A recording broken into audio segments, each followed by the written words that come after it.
Hello, my dear students. How are you? Myself, Tosip sir. Welcome to the social science lecture and our beautiful channel, पढ़ाई का कवच. Students, in our previous session, we have started unit number 10, organs of government. Legislature, executive, and judiciary. There are three organs of government, and you have already studied it in a standard 8. Okay. Today we are going to discuss about qualification for membership of लोक सभा, यानी कि लोक सभा की membership के लिए क्या क्वालिफिकेशन होनी चाहिए उसके बारे में पढ़ाई करेंगे. So चलिए, without wasting our time, let us start the session. To be qualified as a candidate and to be elected as a member of Lok Sabha, she must be a citizen of India. The first primary requirement to be a member of Lok Sabha or to be elected as a Lok Sabha candidate, a person needs to be a citizen of India. यानी कि वो भारत का नागरिक होना चाहिए. कोई भी इंसान हो कि भारत के अंदर रह रहा हो, लेकिन उसका नागरिकत्व जो है वो भारत का होना चाहिए. ठीक है. Sorry for the disturbance. Let us start. चलिए. He or she should be 25 years of age or more. उम्मीदवार की जो उम्र है वो 25 साल या तो 25 साल से ज़्यादा होनी चाहिए. तो first requirement is the Indian citizen. Second is the age is more than 25 years. He or she should not be having unsound mind or insolvent. इसका मतलब सिंपल सा है कि वो आदमी पागल नहीं होना चाहिए. He/she should not be an employee of the central or the state government. वो केंद्र सरकार और राज्य सरकार में से कहीं पर भी सरकारी अधिकारी या तो नौकरी उसकी नहीं होनी चाहिए. He must not be a proven criminal. वो इंसान क्रिमिनल नहीं होना चाहिए. There should be a period of 6 months between two sittings of the parliament. A president can dissolve the Lok Sabha on the counsel of the prime minister. A member of any of the house of the parliament can attend the proceeding of that house and can vote in the same house. But a member of the cabinet ministry can attend the proceedings of both the houses of the parliament, even if he or she is not a member of Lok Sabha. But if he or she is a member of the upper house, then he or she can vote in that house only. Student, simple सी भाषा में यहाँ पे ये कहा गया है, लोकसभा के दो सेशन के बीच में 6 महीने का समय होना चाहिए. तो यहाँ पे सबसे पहले तो एक चीज बता दूं, इस लाइन तक जो है, यहाँ तक जो लाइन्स आपको दी गई है, this is the qualification requirement for the membership of Lok Sabha. Then after there is a certain characteristics of Lok Sabha that we are going to discuss now. यानी कि लोकसभा के दो सेशन के बीच में 6 महीने का टाइम होना चाहिए. ठीक है. A president can dissolve the Lok Sabha on the counsel of the prime minister. यानी कि भारत के राष्ट्रपति जो है वो प्रधानमंत्री के कहने के ऊपर लोकसभा को बर्खास्त कर सकते हैं. A member of any of the house of the parliament can attend the proceeding of that house and can vote in the same house. Okay. यानी कि संसद के किसी भी गृह का सदस्य जो है, किसी भी सदन का सदस्य, वो उस हाउस के प्रोसीडिंग्स यानी कि सेशन में भाग ले सकता है और वो सेम हाउस के अंदर यानी कि सेम सदन के अंदर जो है वो वोट भी कर सकता है. But a member of the cabinet ministry can attend the proceedings of both the houses of parliament even if he or she is not a member of the लोक सभा. यानी कि कैबिनेट मिनिस्ट्री का कोई भी अगर सदस्य हो कि जो प्रधानमंत्री के द्वारा चुनी गई कैबिनेट का एक व्यक्ति हो, वो दोनों में से कोई भी हाउस में प्रोसीडिंग्स यानी कि सेशन चल रहा हो तब उसे अटेंड कर सकता है, लोकसभा के मेंबर ना होने के बावजूद भी. यानी कि अगर वो लोकसभा का सदस्य नहीं है तब भी वो दोनों हाउस में से किसी को भी अटेंड कर सकता है. बट इफ ही और she is a member of the upper house then he और she can vote in the house only. लेकिन अगर वो राज्यसभा का सदस्य हो तो वो दोनों हाउस में से किसी एक हाउस में ही मतदान कर सकता है. State of Gujarat has a representation of 26 member in the Lok Sabha, यानी कि गुजरात में से लोकसभा की सीटें जो है वो 26 सीटें हैं। 26 जिले थे पहले, अभी तो 33 हो गए हैं बढ़ के, लेकिन पहले के जो जिले थे वो 26 थे और 26 लोकसभा सीटें थी। The term of Lok Sabha of 5 years, but the president can dissolve it before that if needed, यानी कि लोकसभा का कार्यकाल जो है वो 5 साल का होता है, ठीक है। लेकिन अगर राष्ट्रपति चाहे तो उसे 5 साल से पहले भी बर्खास्त कर सकते हैं। In case of national emergency the term of the Lok Sabha can be extended for 1 more year। कभी भी आपात की स्थिति का सर्जन हो तभी जो है लोकसभा के सदन को 1 साल के लिए बढ़ाया जा सकता है, उससे ज़्यादा नहीं। If the president dissolves the parliament it can not B challenged in court, यानी कि अगर राष्ट्रपति ने लोकसभा को यानी कि पूरी संसद को बर्खास्त करने के ऑर्डर्स जारी कर दिए हो तो उसके सामने कोई भी कोर्ट में जा नहीं सकता। This is the special kind of characteristics of Lok Sabha, the one house और the lower house of the parliament. उसके बाद स्टूडेंट यहाँ पे नया वर्ड है कोरम, ठीक है, इसे कोरम बोला जाता है। कोरम क्या है, आइए चलिए जानते हैं। Quorum is the number of member present in the house of parliament. Quorum का यह मतलब होता है कि संसद के गृह के अंदर हाजिर सदस्यों की संख्या।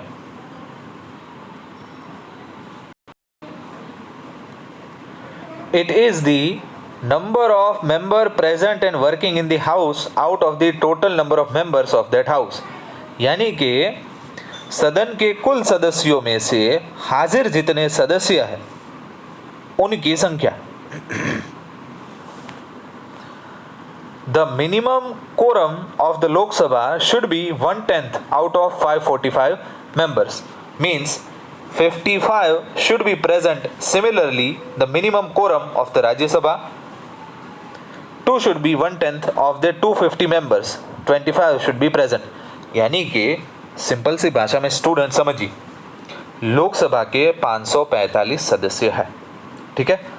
तो अगर हमें लोकसभा की कार्यवाही शुरू करनी है, जैसे कि अभी राज्यसभा का सेशन शुरू हो रहा है, ठीक है, और लोकसभा का भी सत्र शुरू होगा, अभी संसद के 2 सत्र है, ठीक है, मॉनसून सत्र शुरू होगा। तो इस सत्र को शुरू होने के लिए कितने minimum numbers of member required है, तो 1/10 लोकसभा के, 1/10 राज्यसभा के। तो लोकसभा के कुल सदस्य है 545 चुने जाने वाले सदस्य, और इन 545 में से 1/10 जो सदस्य है वो हाजिर होने चाहिए, यानी कि 55 सदस्य हाजिर होने चाहिए। और राज्यसभा को शुरू करने के लिए out of 250 members 25 should be present, यानी कि 25 सदस्य जो है वो हाजिर होने चाहिए, ठीक है। उसके बाद है स्टूडेंट्स राज्यसभा। राज्यसभा को संसद का उपला सदन भी कहा जाता है, ये एक बात नोट कीजिएगा। Rajya Sabha is the upper house of parliament. It is a representative house of all the states and union territories of India, यानी कि भारत के सभी राज्य और केंद्र शासित प्रदेश जो है उसका प्रतिनिधित्व करने वाला ये सदन है। There are in all 250 members in the Rajya Sabha, means the seat inside the Rajya Sabha is 250, while in the Lok Sabha there is 545 seats, okay, यानी कि लोकसभा के अंदर कितनी है 545 और राज्यसभा में 250। The members of the Rajya Sabha are indirectly elected by the members of the legislative assembly of the state and the union territories through a method of equivalent representation, यानी कि राज्यसभा के जो सदस्य है उसे कौन चुनता है, तो राज्यसभा के सदस्यों को स्टूडेंट्स जो राज्यों की विधानसभा है वो सदस्य राज्यसभा के सदस्यों को चुनते हैं, और साथ साथ में यूनियन टेरिटरीज के जो सदस्य होते हैं वो भी इन लोगों को चुनते हैं, ओके।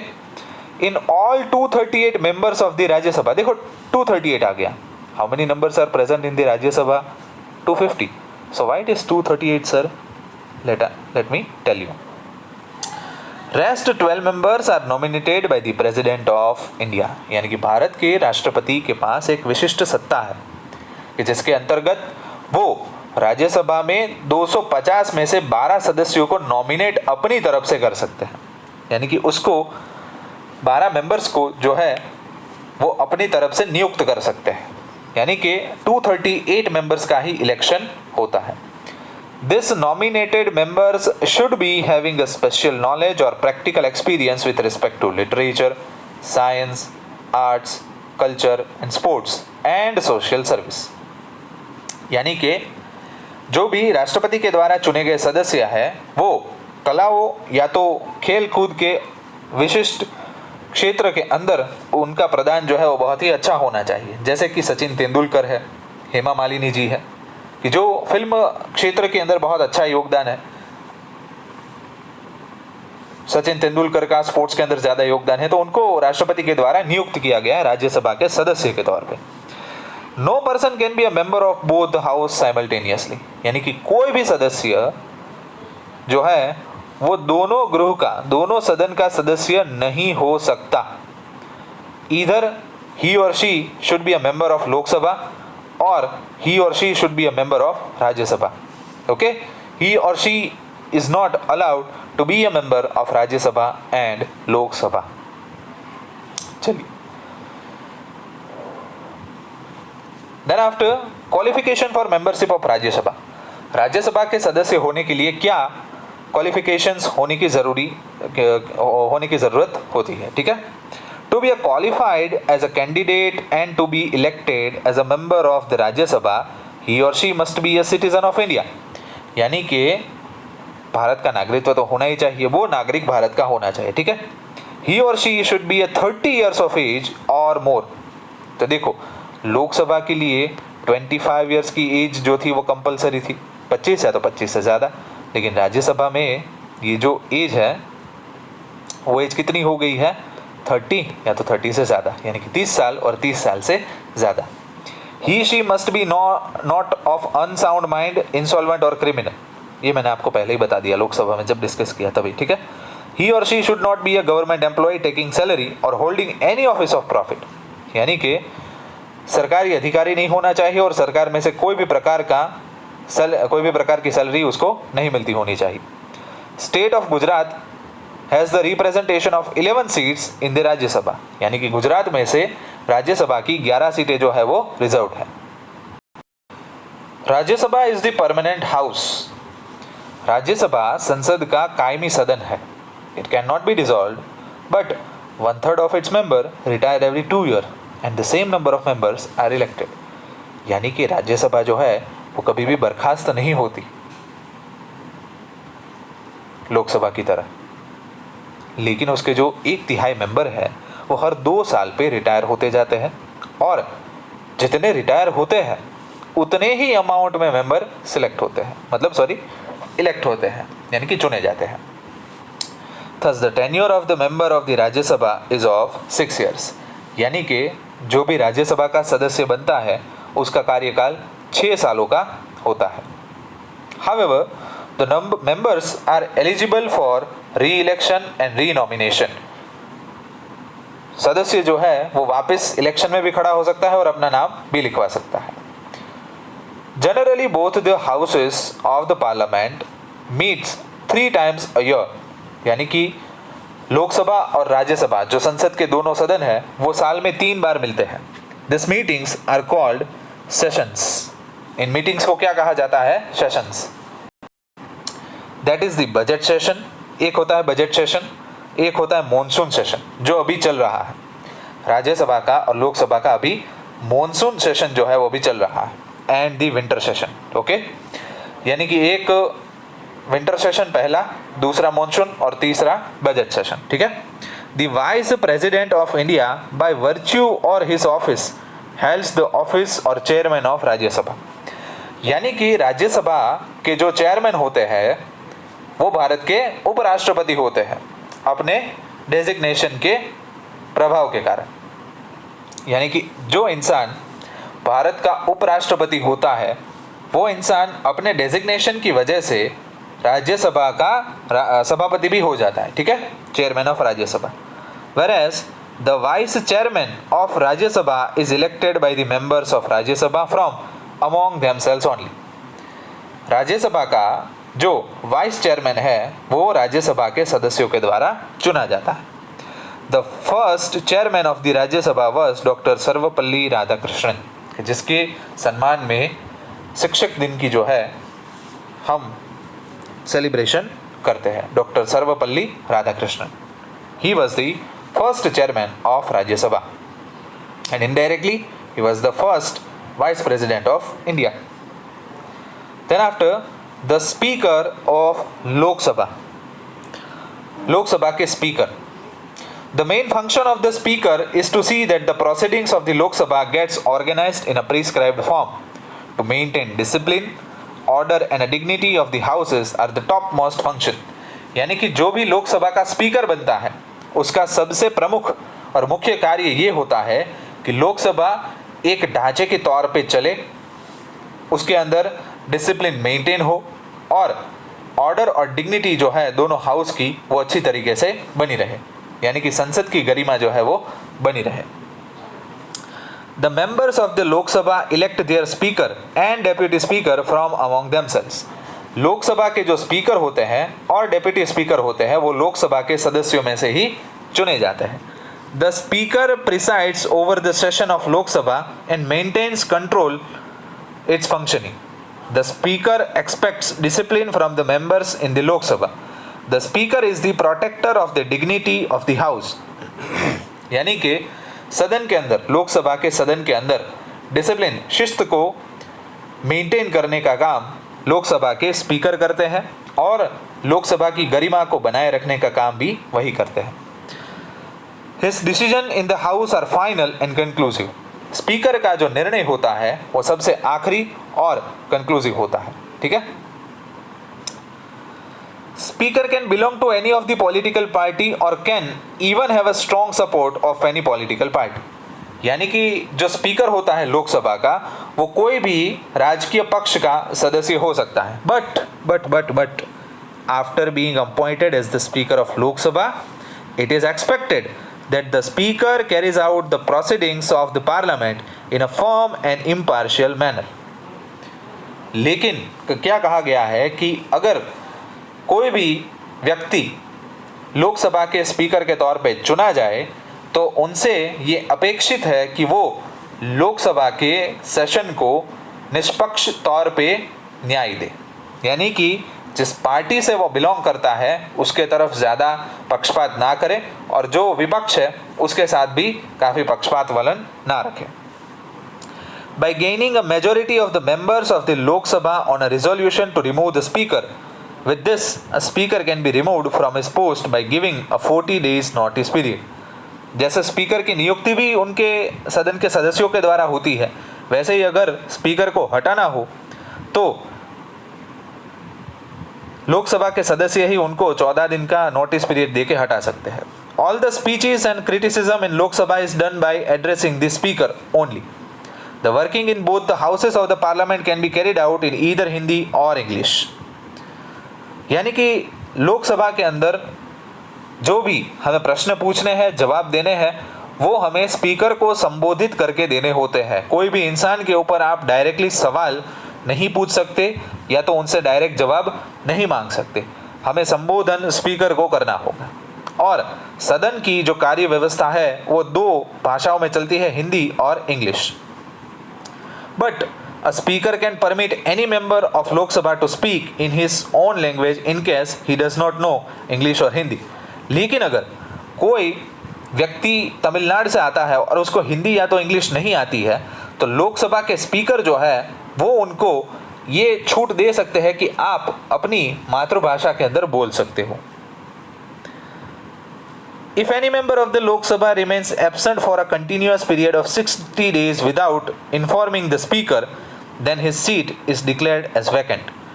यानी कि लोकसभा के स्पीकर को बिना बताए कोई भी सदस्य 60 दिन तक गैर हाजिर रहे, एब्सेंट रहे, तो लोकसभा का स्पीकर के पास ये अधिकार है कि वो सीट को खाली बताए, यानी कि उसका सदस्य जो है उसका नॉमिनेशन रद्द हो जाएगा।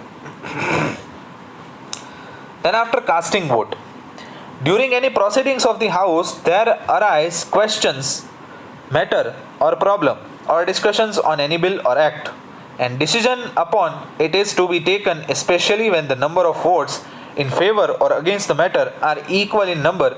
Then in such condition the speaker can give his deciding vote, which is known as the casting vote.